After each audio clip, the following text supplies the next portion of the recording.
कोई कानून नहीं हैगा कि अंग्रेजी जी बहस होगी, बकवास ਜਿਹਨੂੰ ਕਹਿੰਦੇ ਆ। ਤੁਸੀਂ ਬਾਕੀ ਸਟੇਟਾਂ 'ਚ ਜਾਓ, ਤਮਿਲ ਨਹੀਂ ਮਲਿਆਲਮ ਨਹੀਂ ਕਰਦੇ ਨੇ। ਤੁਸੀਂ ਉੱਥੇ ਦੇਖੋ, ਜਿੱਦ ਕਰੋ ਕਿ ਮੈਮ ਨਹੀਂ ਮੈਨੂੰ ਸਮਝ ਆਉਂਦੀ ਜੀ, ਕੀ ਕਹਿੰਦੇ ਉਹਨੂੰ ਕਰਨੀ ਪੈਗੀ। ਅਸੀਂ ਲਿਖਦੇ ਨੇ ਕਿ ਜੀ ਅਨਪੜ੍ਹ ਸਾਨੂੰ ਨਹੀਂ ਆਉਂਦਾ ਔਰ ਜੀ ਤੁਸੀਂ ਪੰਜਾਬੀ। ਆਪਣਾ ਕੇਸ ਆਪ ਲੜ ਸਕਦੇ ਹੋ, ਮਗਰ ਉਹਦੇ ਨਤੀਜੇ ਤੁਹਾਨੂੰ ਭੁਗਤਣੇ ਪੈਣੇ ਆ। ਕੱਲ ਨੂੰ ਤੁਸੀਂ ਗਲਤ ਜਾਣਕਾਰੀ ਨਾਲ ਆਪਣੇ ਖਿਲਾਫ ਹੀ ਕੋਈ ਕੰਮ ਕਰ ਲੈਂਦੇ ਹੋ, ਉਹਦੇ ਰਿਜ਼ਲਟ ਤੁਹਾਨੂੰ ਭੁਗਤਣੇ ਪੈਣਗੇ। ਬਜਾਏ ਕਿ ਆਪਾਂ ਇੱਕ ਵਕੀਲ ਦੇ ਅੰਡਰ ਹੋ ਕੇ ਉਹ ਜਿਹੜਾ ਕੁਝ ਪੈਸੇ ਲੈ ਕੇ ਦੂਜੇ ਨਾਲ ਮਿਲ ਜਾਂਦਾ, ਵਿਕ ਜਾਂਦਾ, ਰਲ ਜਾਂਦਾ, ਤੇ ਉਹਦੇ ਨਾਲੋਂ ਬਿਹਤਰ ਹੈ ਕਿ ਤੁਸੀਂ ਆਪਣਾ ਕੇਸ ਬਿਹਤਰ ਕਿਸੇ ਦੀ ਗਾਈਡੈਂਸ ਨਾਲ ਲੜ ਲਓ। ਇਹ ਬਿਲਕੁਲ ਝੂਠ ਹੈ ਕਿ ਸਿਰਫ ਅੰਗਰੇਜ਼ੀ ਦੀ ਸੁਣਵਾਈ ਹੈ। ਉੱਥੇ ਤੁਸੀਂ ਜਿਹੜੀ ਮਰਜ਼ੀ ਭਾਸ਼ਾ 'ਚ ਗੱਲ ਕਰ ਸਕਦੇ ਹੋ, ਉਰਦੂ 'ਚ ਵੀ ਕਰ ਸਕਦੇ ਹੋ। ਹੋਰ ਦੱਸੋ, ਇਹ ਆਮ ਜਨਤਾ ਨੂੰ ਮੈਂ ਜਾਣਕਾਰੀ ਦੇ ਰਿਹਾ कि ਤੁਹਾਨੂੰ कोई डरन की लोड़ नहीं कि अंग्रेजी जी गल होनी है। ने कहा और नरूला साहब ने कहा, बहुत अच्छी बात इन्होंने बोली है और बड़ी, अगर हम उस पर ध्यान दें तो शायद हम बहुत सारी समस्याओं का निराकरण कर लेंगे।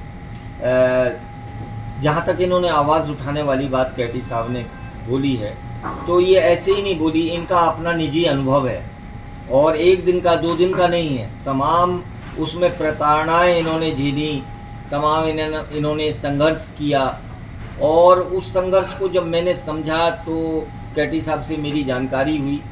मैं दिल्ली से आया हूँ, मैं लुधियाना का रहने वाला नहीं हूँ और इसीलिए मैं कैटी साहब से प्रभावित हूँ। नरोला साहब से भी आज मैं मिला, इनके बारे में भी काफ़ी कुछ जाना।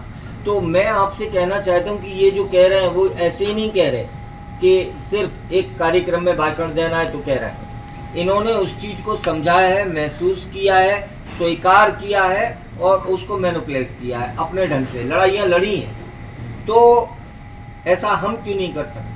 हम सब कर सकते हैं इस बात को। और दूसरी बात, यहाँ मैं एक परिचय आपको और देना चाहता हूँ। जहाँ तक इन्होंने एक बात कही थी कि अपनी लड़ाई खुद लड़ी जा सकती है, क्यों 50-50 हज़ार के वकील बीच में लाए गए?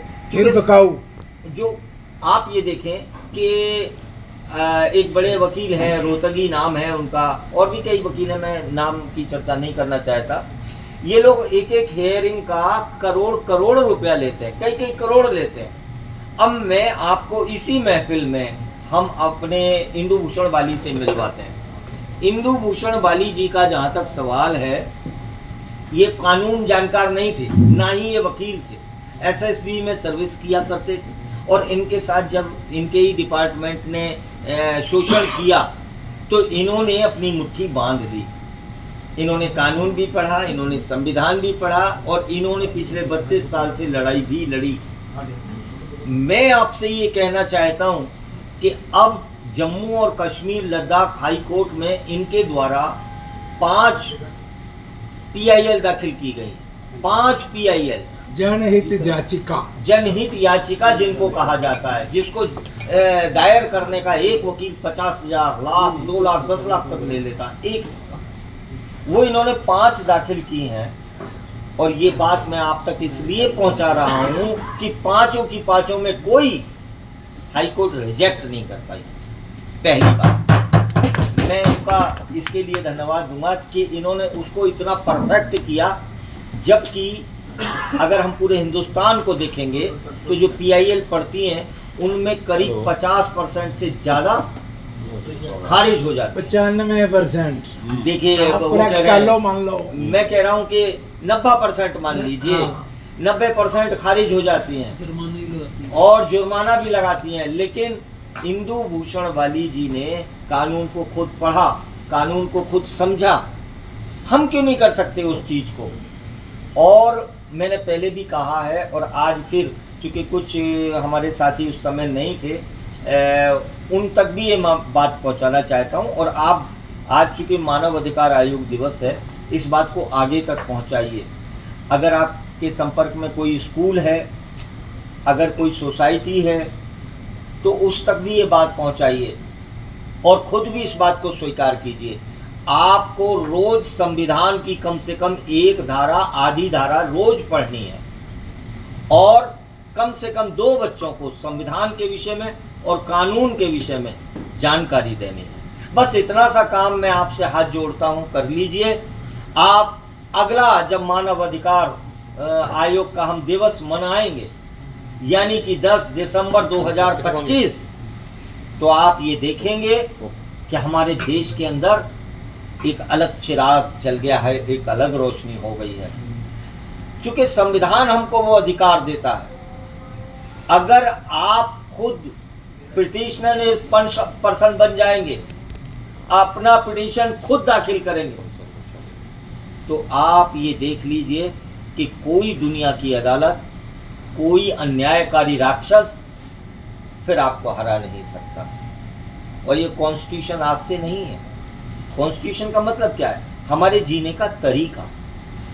कॉन्स्टिट्यूशन पहले भी था, चाहे उसको गुरुवाणी के रूप में हम जाने, चाहे हम गीता के रूप में समझे, चाहे हम कुरान के रूप में समझे, कॉन्स्टिट्यूशन उस समय भी था और वही चीज़ आज भी है। सवाल ये है कि अगर ईश्वर ने हमको, वाहिगुरु ने हमको मानव बना के भेजा है, इंसान बना के भेजा है, तो हम खुद से पूछें, क्या हम इंसान हैं? क्या हम जागरूक हैं? और जिस दिन हमने ये पूछना शुरू कर दिया अपने आप से, तो ये निश्चित है सारी समस्याएं खत्म हो जाएंगी। तो संविधान को पढ़िए, समझिए और दूसरों को समझाइए और अपने जिंदा होने के सबूत दीजिए।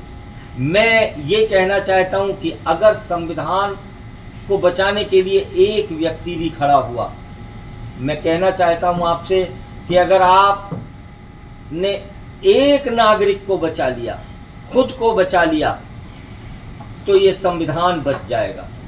और ये संविधान बचा तो ये लोकतंत्र बच जाएगा। और अगर ये लोकतंत्र बचा तो ये भारत बच जाएगा, वरना भारत खतरे में है।